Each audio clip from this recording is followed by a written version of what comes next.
So, so you now travel, most of your time is spent traveling. So you have to carry with you most of your belongings. Is that true? Or that is correct. That is correct. I have, Carl has been good enough to keep some of my books on hand here as there be a need. Over in the Gainesville area, they are storing some books for me. And in Key West, I do have a place there where I can keep whatever belongings that I might want and take only those that I need for a certain length of time. And that's where I should mention also, in addition, the help that I got at Florida Keys Outreach Coalition. The executive director there, Reverend Stephen E. Braddock, was responsible for the publication of the book. When he read the manuscript, he felt it should be published, and he sent it to a couple people, a published author that he respected her opinion. He also sent it to Dr. Stoops in Washington, and they all decided that it had to be published, and they opened doors that I could not. And then also I have to acknowledge that the help that I got at Florida Keys Community College, I neglected to say that that's where the book was written. And without the help of them, there would be no book. They gave me a place to work, a computer to use. When the book was finished, they had a launching signing party for me. And Juana Carriega and their staff, in addition to becoming friends, also were my daily advisors. As I was doing research, they cut through some tape for me. So I neglected to mention that, and that's very important to me. you did this in Key West, right? Yes, I did this in Key West. Why was it that you ended up in Key West? I ended up in Key West because I came out of the hospital and in Fort Lauderdale, and I had no other place to go. And there was only one place that I knew that the welcome mat would be out. I'd heard about Key West and a place called Florida Keys Outreach Coalition, and I got myself down there, and they took me in. At the time, I was literally half dead. I had this bone marrow disease that was not controlled yet, and I was just coming off knee replacement surgery after having been in a wheelchair. I had 4 or 5 glaucoma. I had developed glaucoma,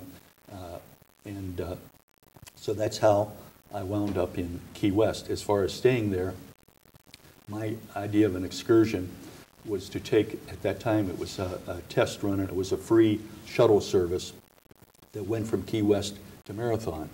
So my idea of something to do to get away just sitting around in a library was to get on a bus and ride to Marathon and ride back because it was free. And one day, December 19th, 2006, on the way back, I'd been working on the book, and I was looking to get out of Key West, trying to come up with the monies to find a place somewhere else. And it suddenly occurred to me that if I was to leave Key West, I would lose the best opportunity I had to write the book.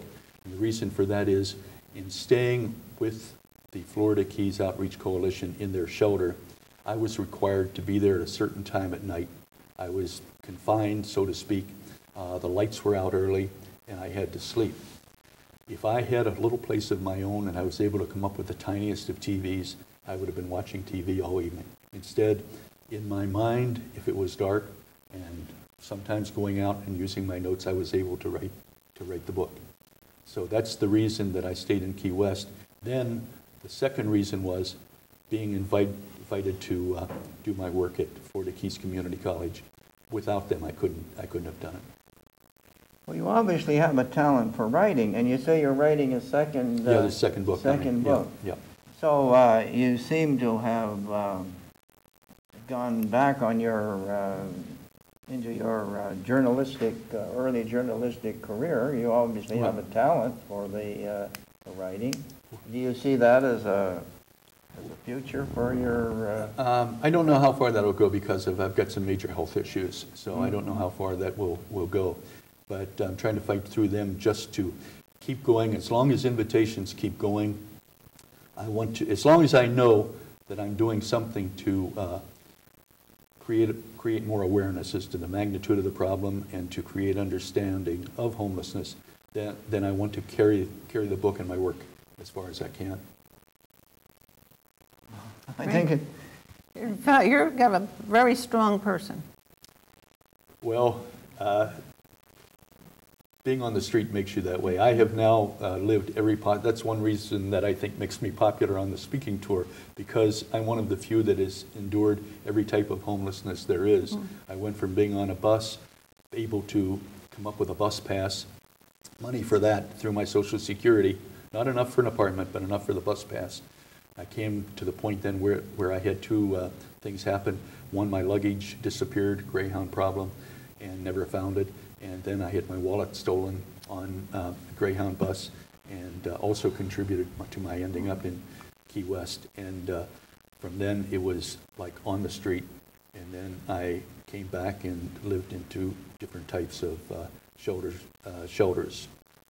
So I've lived it, I've witnessed it, I've written about it, and I just want to, it's not something heroic. I just want to do this. I feel that at the end of my life, I'm repaying something that was given to me first by those 5 ladies, the opportunity to pick up the journalistic background, and then by the good Lord above.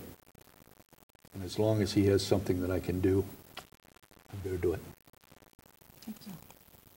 Well, I think you're a wonderful inspiration, Bill, and it's been a true privilege having you here on the program. Well, this has been a wonderful experience, too, being here. This is like, wow, what you've done here is incredible. This is wonderful. So thanks a million for being here. And we know that somebody's out there. We've had a couple calls, so we know somebody's out there watching. Yeah, yes, this is true.